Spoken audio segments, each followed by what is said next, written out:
Hi అండి. Welcome to Raji's well మరొక కొత్త వీడియోతో మీ ముందుకొచ్చేసాను. అబ్బా! ఒక 2, 3 మంత్స్ అవుతుందండి నేను ఇలా చెప్పి. కొంచెం బ్రేక్ తీసుకున్నాను. మన బ్రేక్ తర్వాత ఫస్ట్ వీడియో అనమాట.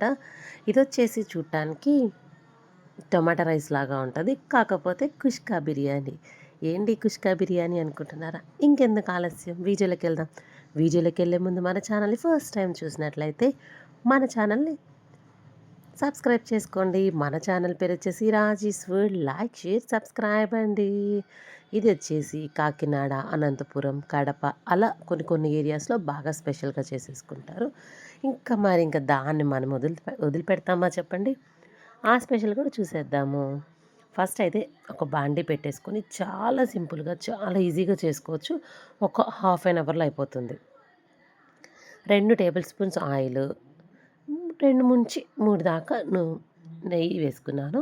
ఇప్పుడు ఆ నెయ్యి కొంచెం వేడయ్యాక ప్లేట్‌లో చూపిస్తున్న పలావ్ దినుసులు మొత్తం వేసేసుకోండి.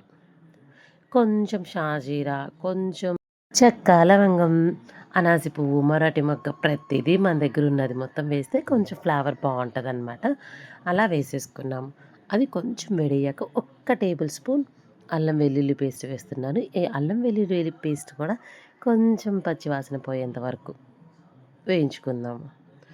పచ్చివాసన పోయిన తర్వాత 4 పచ్చిమిరపకాయలు వేసుకుంటున్నాను. నేను మా పిల్లలు తినేంత కారము. మీరు బాగా కొంచెం స్పైసీ తినగలిగితే ఇంక 2, 3 మిరపకాయలు వేసుకోవచ్చండి. తర్వాత అయితే సన్నగా తరిగిన ఉల్లిపాయలు, అవి బాగా మగ్గటానికి నేను ఒక టేబుల్ స్పూన్ సాల్ట్ వేద్దామనుకున్నాను. కాకపోతే ఈ కుష్కా బిర్యానీకి సరిపడా సాల్ట్ మొత్తం మనము ఇప్పుడు ఈ ఉల్లిపాయల్లో వేసుకుందాం. త్వరగా మగ్గిపోతుంది. టేస్ట్ సూపర్‌గా వస్తదనమాట.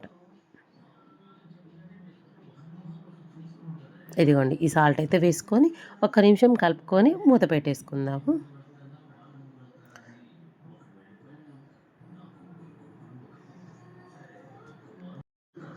ఇదిగోండి ఇలా కలుపుకొని ఒక్క 2 మినిట్స్ మూత పెట్టేసుకున్నాము అనంటే ఇలా మూత పెట్టుకున్న తర్వాత ఒక 2, 3 మినిట్స్ పడతది గదా! ఉల్లిపాయలు మగ్గేసరికి. మనం ఈలోపు బాస్మతి రైస్ మనం ఎంత కావాలంటే అంత తీసుకుందాం. నేనైతే ఇక్కడ 2 గ్లాసెస్ పెద్ద గ్లాసులు వాటర్ తాగేది ఉంటాయి చూడండి. దాంతో 2 గ్లాసెస్ బాస్మతి రైస్ తీసుకొని కడిగి పెట్టుకున్నాను. పెట్టుకోలేదండి. నానపెడితే ఊరికనే ఇరిగిపోతాయని కడిగి అటు పక్కన పెట్టేసుకున్నాను. ఇది చూడండి అవి మొత్తం కడిగి పక్కన పెట్టుకునేలోపు ఆ 2, 3 నిమిషాల్లో ఉల్లిపాయలు బాగా మగ్గాయి కదా! టమాటాలు కూడా 3-4 పండినవి తీసుకోండి. చాలా టేస్ట్‌గా ఉంటాయి. ఎందుకంటే మనకి తింటుంటే కొంచెం స్పైసీగా, కొంచెం పుల్లగా అలా ఈ కుష్కా బిర్యానీకి కొంచెం టమాటాలు ఎక్కువ పడతాయి. అంటే మామూలు బిర్యానీకి 2 వేస్తే ఈ ఈ కుష్కా బిర్యానీకి 4 టమాటాలు వేసుకోవాలి. ఈ టమాటాలు కూడా మగ్గేంత వరకు మూత పెట్టేసుకుందాం. చూడండి 90% టమాటా మగ్గిపోయింది కదా! ఒక్కసారి అలా కలుపుకున్న తర్వాత ఇప్పుడు కొంచెం దీంట్లోకి ఇందాక కొంచెం సాల్ట్ వేసుకున్నాం కాబట్టి ఇప్పుడు కొంచెం వేసుకొని టేస్ట్‌కి తగ్గట్టు లాస్ట్‌లో చూసుకోవచ్చు. కొంచెం వేసుకుందాము. కొంచెం సాల్టు, కొంచెం కారము, కొంచెం గరం మసాలా అండ్ గరం మసాలా వేసుకున్న తర్వాత కొంచెం 2 టేబుల్ స్పూన్స్ అంత కసూరి మేతి చేతిలో వేసుకొని బాగా నలుపుకొని వేసుకున్న తర్వాత ఒక హాఫ్ కప్పు పెరుగు వేసేసుకుందాము. ఇప్పుడు ఈ కుష్కా బిర్యానీకి టేస్ట్ అంతా ఈ పెరుగు వేసుకొని కలుపుకునే దాంట్లో ఉంటదనమాట. ఇప్పుడైతే ఆ ఉల్లిపాయల గ్రేవీ, ఈ పెరుగు వేసుకున్న మసాలాలు బాగా కలిసిపోయేంత వరకు కలుపుకుందాము. ఇదిగోండి చక్కగా ఇలా కలుపుకోవాలనమాట. మనకి ఇంట్లో ఏమి కూరగాయలు లేనప్పుడు ఈజీగా కొంచెం నోటికి కారంగా, పుల్లగా అలా తినాలనిపించినప్పుడు ఖచ్చితంగా ఇలా ట్రై చేయండి. అండ్ స్పైస్ లెవెల్స్ గుర్తుంచుకోండి. మనము నోటికి అంటే మనం తినేంత వేసుకోండి. ఇప్పుడు మనం కొంచెమే తిన్నామనుకోండి హాఫ్ టేబుల్ స్పూన్స్ కారం వేసుకోవచ్చు.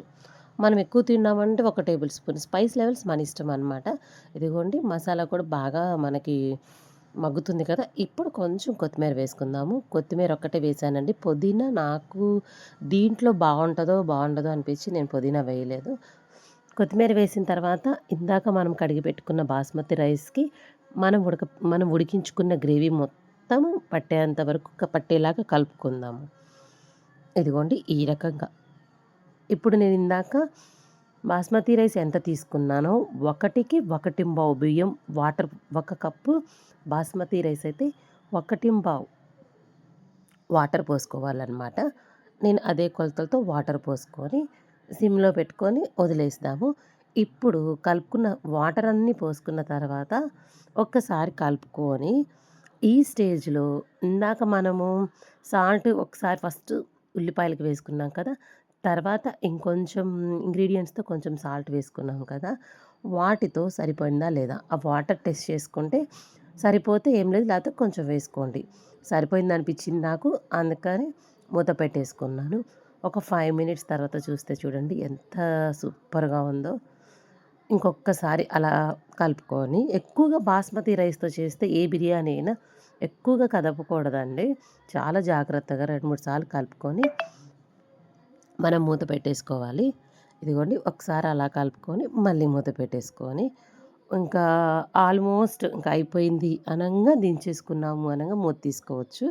ఇదిగోండి ఇప్పుడైతే మూత పెట్టేసుకుంటున్నాను. పెట్టేసుకొని తీస్తే చూడండి అబ్బా! పలుగ్గా అంటారు చూడండి బాస్మతి, ఆ రైస్ మీకు క్లియర్‌గా కనిపిస్తుంది. పలుగ్గా ఎంత బావుందో. అసలు టేస్ట్ కూడా చాలా అదిరిపోయిందనమాట. ఇంకా దీన్ని ఒక్క నిమిషం ఒక్కసారి పైకి కిందకి ఒక్కసారి కలుపుకొని పక్కన పెట్టేసుకోవడమే. దీనికైతే కాంబినేషన్‌లో ఏ గ్రేవీ కర్రీ అవసరం లేదండి. మరీ మీకు కొంచెం మనకి కావాలి అనంటే కాంబినేషన్‌తో రైతా అయితే బావుంది. విడిగా రైతా కంటే కూడా నాకు విడిగానే చాలా బావుందండి. రెసిపీ నచ్చిందా? అయితే ఖచ్చితంగా ఫస్ట్ నుంచి లాస్ట్ వరకు వీడియో చూసేసి ఎలా ఉందో కామెంట్ చేయండి. మరి మన నెక్స్ట్ వీడియో ఏ ఫుడ్ ఐటెమ్ కావాలో కూడా కామెంట్ చేయండి. మన ఛానల్‌ని సబ్స్క్రైబ్ చేసుకోండి. Bye bye.